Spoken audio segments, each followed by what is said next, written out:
Welcome to Portland Tea Party, episode 31. What? We've been doing this almost every single week since the beginning of the year, and this is my year-long project to explain how the heck does Portland work and who are the people running it behind the scenes. You are too busy to understand all of this, and unless you're deep in government, this is not something that's easy to understand. Doesn't mean you're not smart, it means you're busy. And your attention is pulled in every direction. So I'm capturing your attention in this moment to tell you all about Portland, give you some of the tea behind the scenes, and let you know where the party's at this week. If you missed any of the 30 other episodes, it is on our YouTube channel at Portland Tea Party. And every Friday at 9 a.m., we're bringing you a new Portland leader and letting you know a little bit more about how Portland works. All right. Well, this week was the big debate between Kamala Harris and Donald Trump. If you didn't watch it, I understand. If you did watch it, wow, there were some memeable moments. My feed has been full of memes ever since then. And the Portland lesson here is that when Kamala does something as a candidate, or when Trump does something as a candidate, we get to respond to it. We get to tweet about it. We get to comment on it as the public because they're doing a public thing that affects the public, us Americans, right? So locally, the people who are running for office for the very first time, sometimes when people disagree with them, and I'm not talking about in a rude way, we're not bullying here, don't do that. But someone might post something about what they think or a policy as a candidate, and somebody else might say, I disagree with you because of X, Y, and Z. And then the candidate gets all butthurt because they feel like they've been called out. No. Your new job that you are auditioning for right now is to affect the public. So you have to listen to the public in a very polite way and consider what they have to say.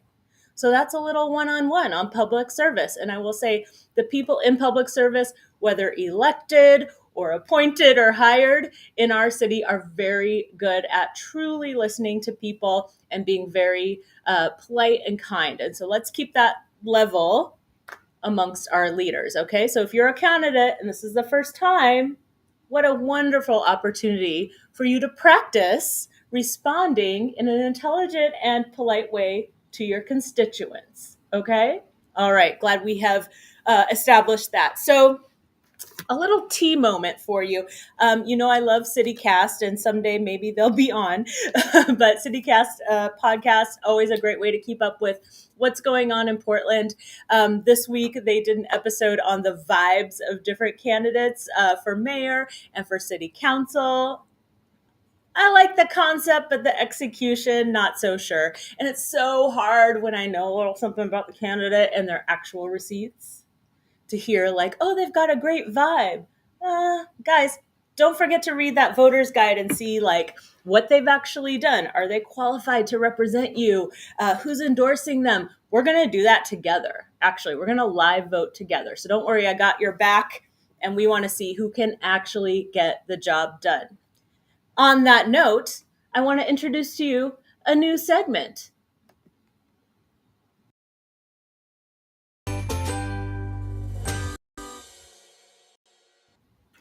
A quick clip on how to drive here in Portland. Today, I was on my way here to Metro, and I was on MLK and Fremont, a very busy commuting corner. All right. And I was in the left lane, and there's also a right lane. And a lot of people turn right there because that's how they get to the highway. And the car in front of me turned right onto, listen, if you make a mistake and you're in the wrong lane at an intersection, you have to drive in the way the lane is pointing and then turn around accordingly, still following the traffic rules. Okay. You don't mess up the whole morning commute because you picked the wrong lane. You correct your mistake and don't create a dangerous situation for the rest of us. And this has been How to Drive.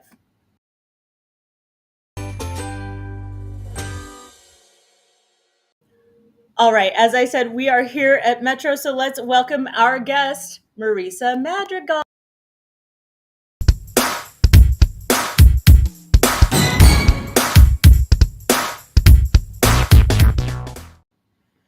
Marissa's jamming out to our intro music. Marissa, thank you so much for taking time for us. You're so welcome. It's awesome to be here. Yes, and I've got the chance to meet you a couple of years ago and have admired you and the way you do your job. We'll get to that in the tea. But first, what is Metro? What is Metro?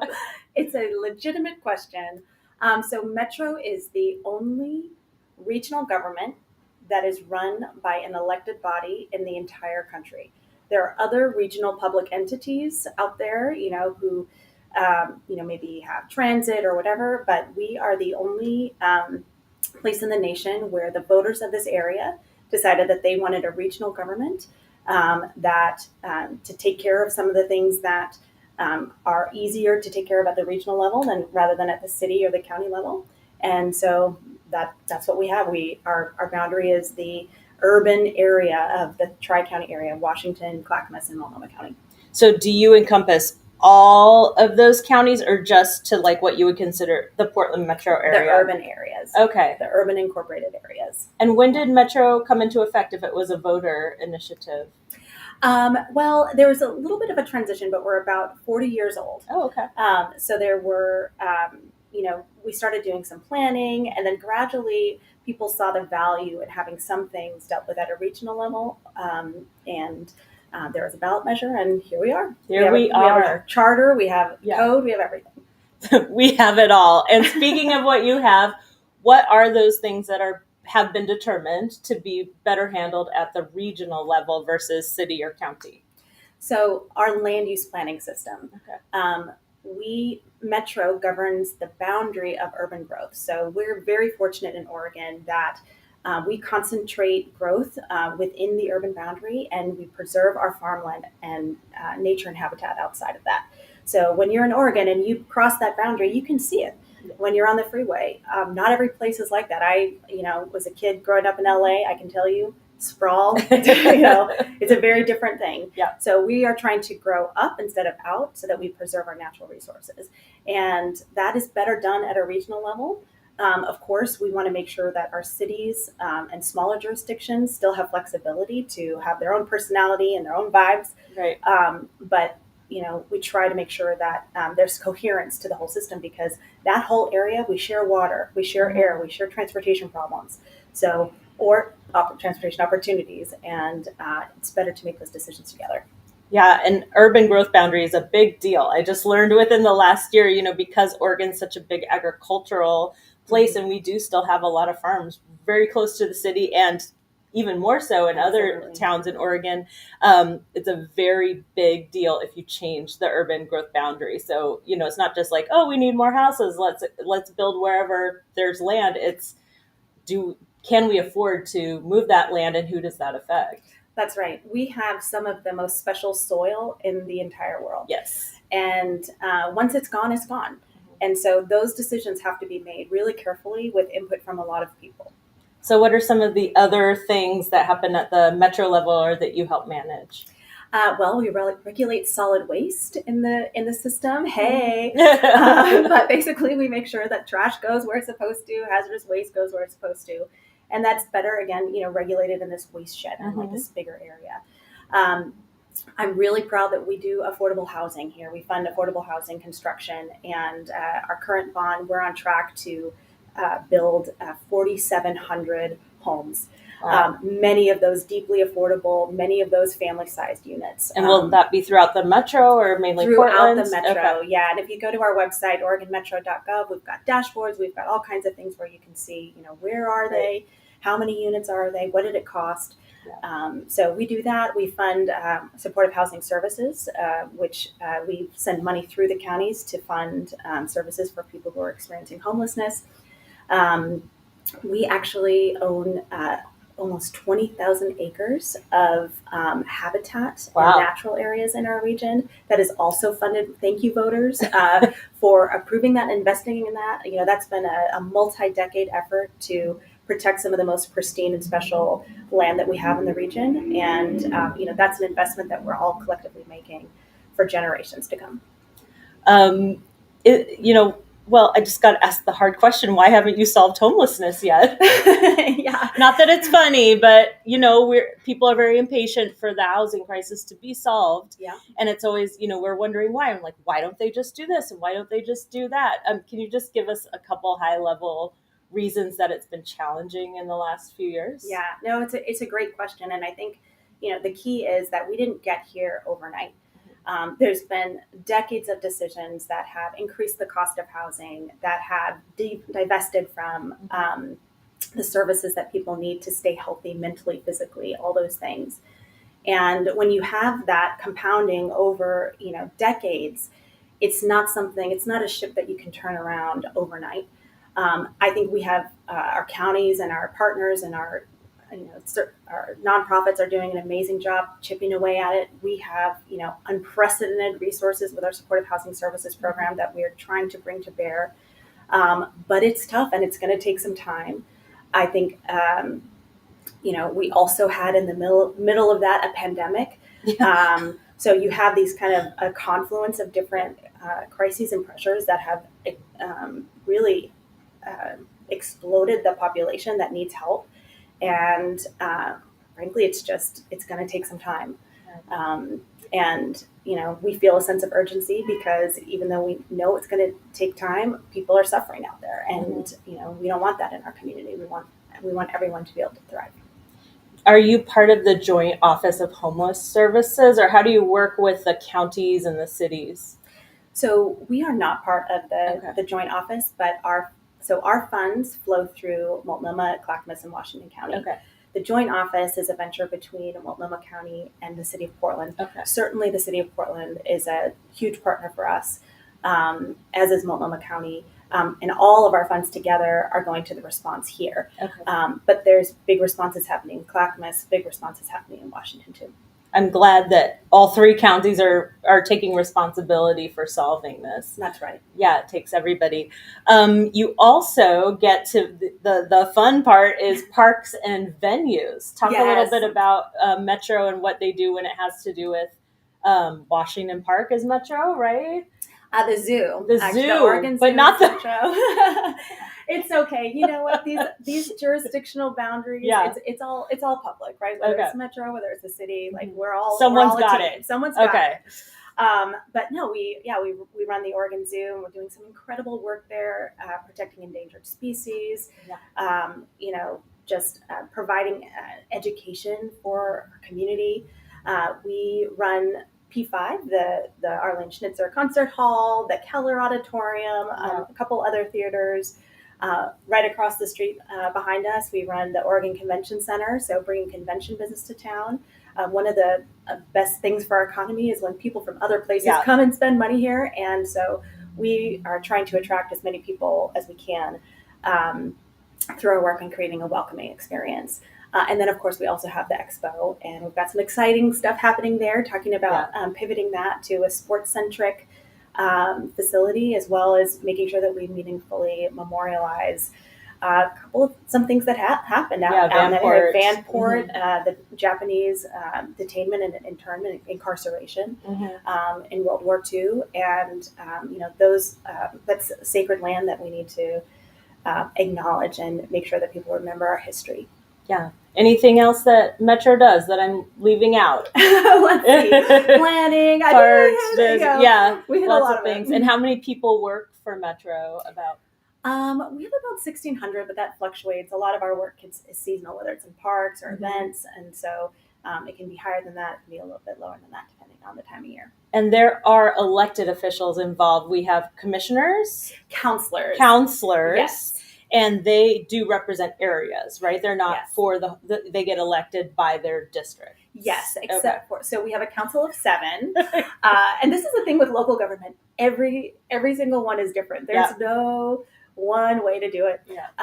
But we have a council of 7 with a council president that's elected district-wide. So our council president, Lynn Peterson, is elected by the entire district. And is it Lynn Peterson? No.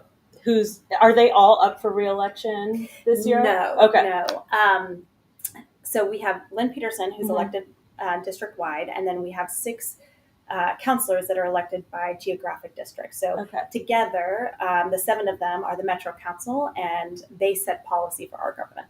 And your job is not that. It's separate. So there's kind of the elected bodies, and then there's everyone running things, right? And you are in charge of everyone running things.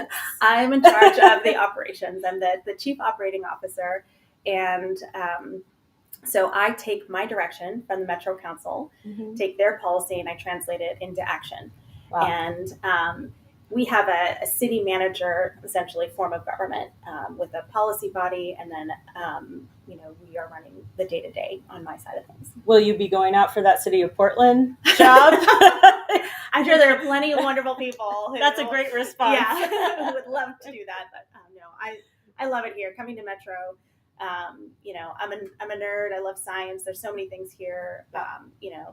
I wear my heart on my sleeve. Like being able to help people. We're doing just so many amazing things that are protecting our environment, helping people here. It's a true honor to be able to contribute. I'm glad you love your job. And I want to ask you more about that. So will you stay for tea? I will. All right. When we come back, tea with Marissa Madrigal.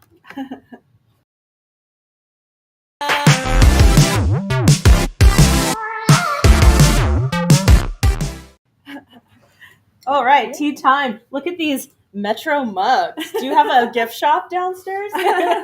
No, we do try to be really sustainable though. So we make sure that we have reusable cups and mugs. Love it. Thank you so much for allowing me to, as a taxpayer, to drink out of the mug.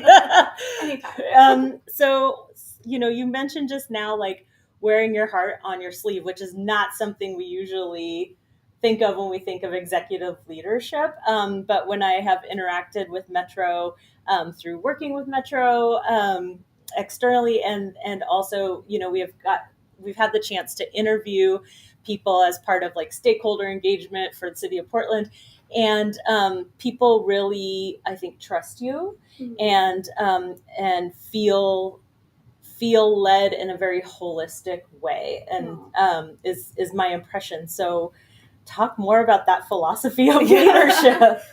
I never expected to be in this position. I'm the daughter of an immigrant.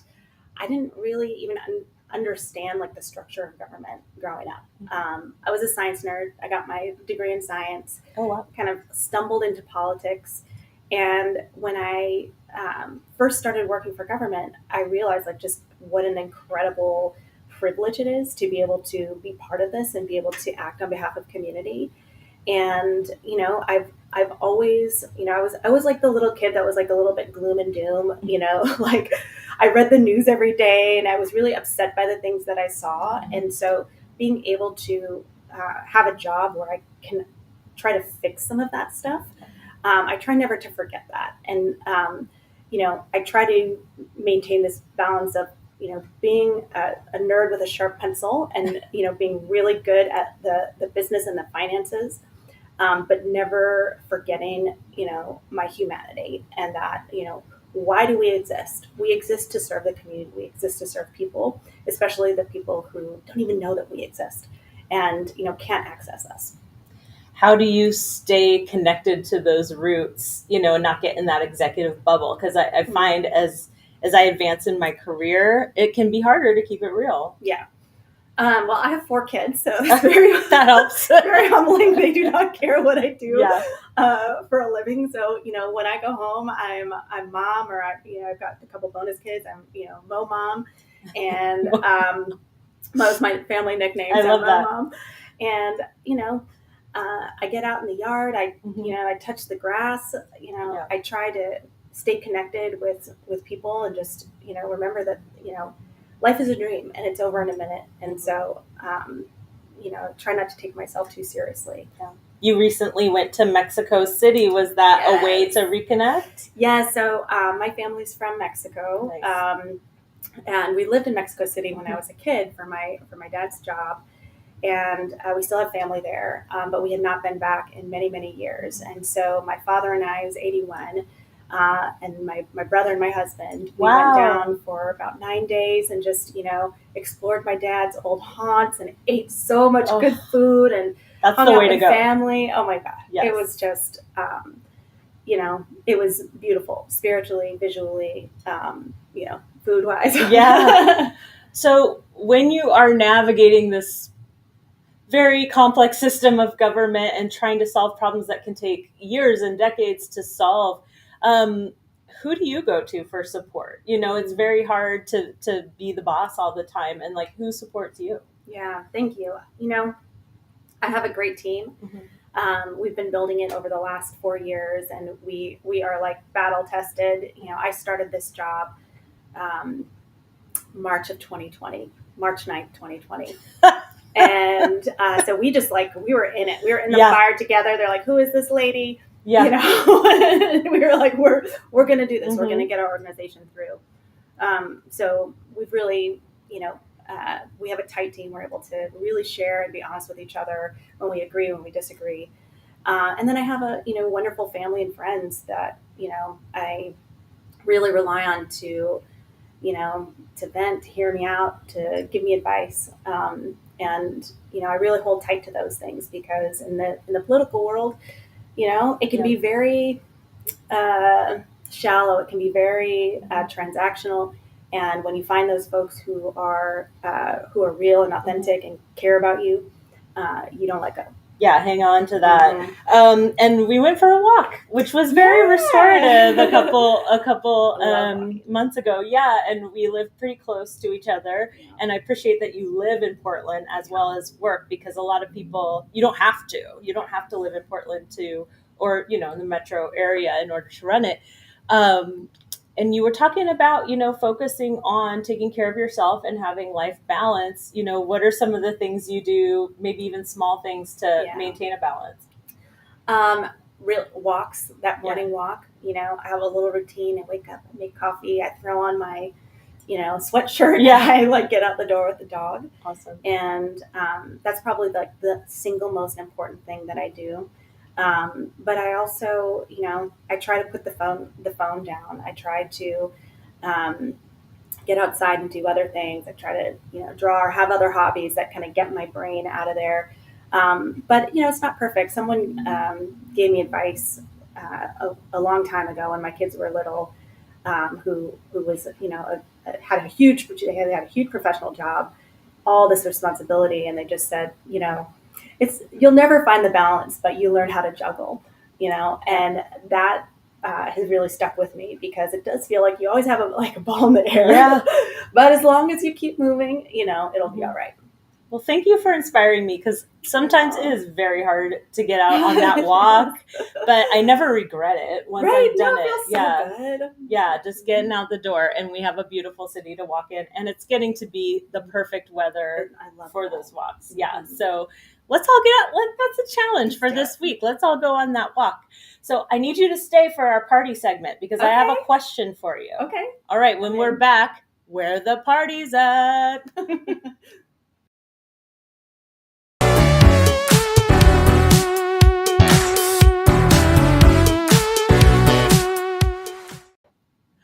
All right, here is where the party's at this week. Now, the Belmont Street Fair is happening, I believe, tomorrow on Saturday, so check that out. We love a street fair here in Portland. And Sunday, and maybe a little bit Saturday too, is El Grito, and this looks awesome. And I have never been. I'm going to go. Can you confirm it is awesome. Tell us, what is it? Do you know? It's just like a celebration of an important Mexican holiday, and there's usually like charros, which is like Mexican rodeo. There's food, there's speakers, it's music. It's awesome. I have to check that out. Yeah. It sounds really exciting. Yeah. And if you want to take another cultural tour, check out Oktoberfest down in Mount Angel. I mean, this is a massive event. So just south of Portland, huge Oktoberfest, and in part thanks to my company, which did a transportation study a couple years ago, there's now a shuttle from Portland, so you can travel safely, maybe sample a few beers, and get back. So there's a shuttle from Portland, and I think they've added a shuttle from Clackamas. So if you check out the show notes, you can get a link to that shuttle schedule, avoid the traffic, travel safely, and check out Oktoberfest down in North Marion County. All right. Well, you are learning so much about the Portland area, about how Portland works, and the people behind the scenes who are inspiring us and doing good work for Portland. So definitely check us out next week, and we'll bring you more.